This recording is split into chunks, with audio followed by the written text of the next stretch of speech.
Universitas Negeri Padang, Fakultas Ilmu Sosial jurusan Ilmu Administrasi Negara. Pada kesempatan kali ini saya akan membahas tentang modernitas atau modernisasi beserta contoh yang berhubungan dengan administrasi publik. Jangan lupa di like dan komen ya. Selamat menyaksikan.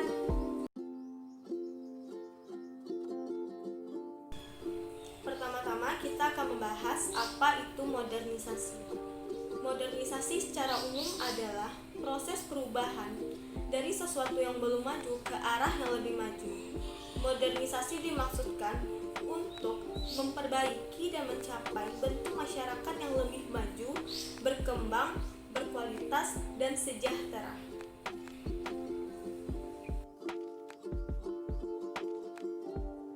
Selanjutnya kita akan membahas pengertian modernisasi menurut pendapat para ahli. Yang pertama yaitu menurut Surjono Sukanto. Modernisasi adalah proses perubahan-perubahan yang ada di dalam masyarakat mengenai perubahan norma sosial, nilai sosial, susunan lembaga yang ada di dalam masyarakat, pola perilaku sosial, dan segala aspek di dalam kehidupan sosial. Yang kedua yaitu menurut Wijojo Nitisastro. Modernisasi adalah suatu proses transformasi total dan kehidupan bersama yang tradisional atau pramodern dalam arti atau konteks teknologi serta organisasional ke arah pola-pola yang lebih ekonomis dan strategis. Yang ketiga yaitu menurut Wilbert.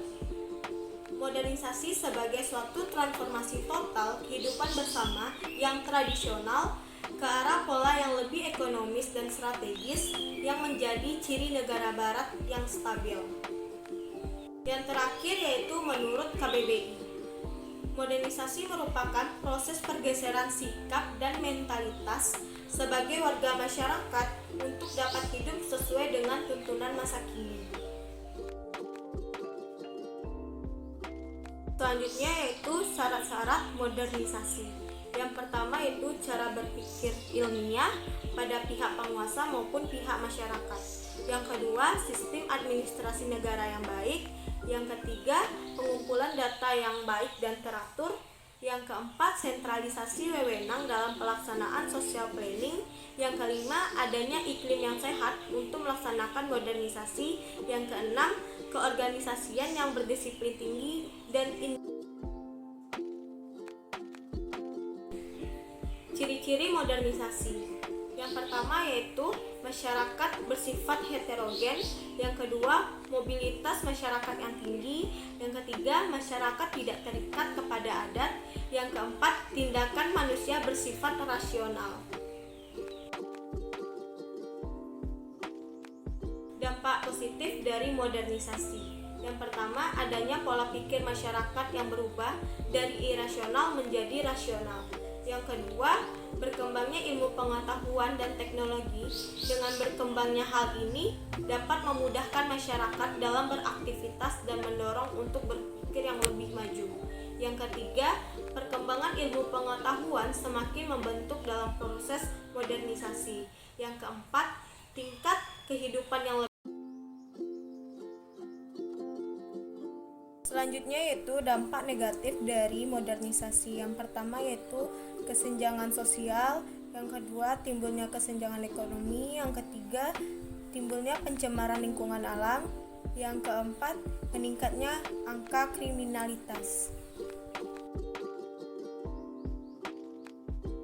Baiklah, ini adalah gambar contoh-contoh modernisasi secara umum. Yang pertama, dari membajak menggunakan kerbau, sekarang sudah menggunakan mesin. Yang kedua, dari mengetik dengan mesin ketik, sekarang sudah menggunakan laptop. Yang ketiga, dulu setrika menggunakan arang panas, sekarang sudah menggunakan listrik. Yang keempat, dulu kita telepon menggunakan telepon kabel, sekarang sudah menggunakan telepon genggam.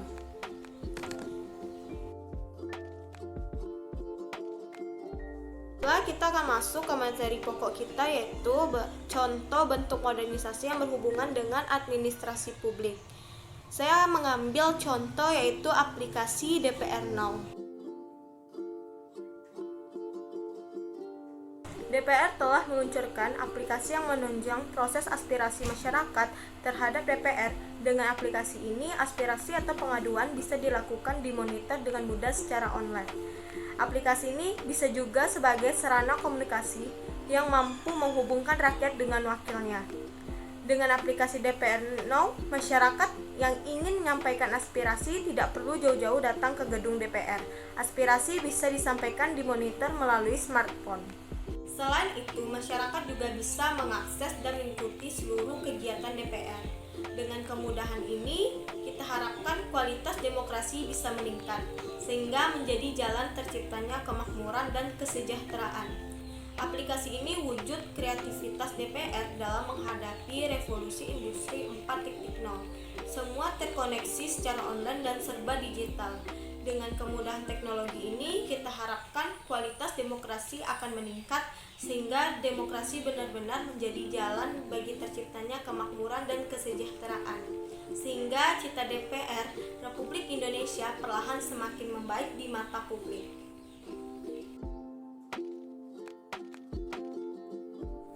Jadi dapat kita simpulkan bahwa aplikasi DPR Now ini sangat berkaitan dengan administrasi publik.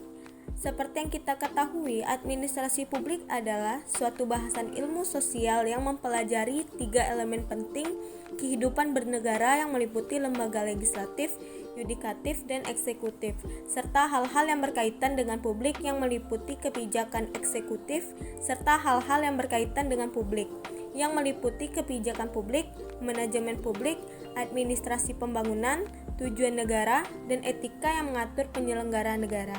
Diharapkan kelak aplikasi ini dapat terkoneksi dengan semua kementerian atau lembaga, sehingga ke depan kita memiliki sistem terpadu dalam menanggapi aspirasi dan pengaduan masyarakat. Selain itu, aplikasi tersebut bisa menjadi bagian dari solusi atas beragam persoalan yang ada di tengah masyarakat.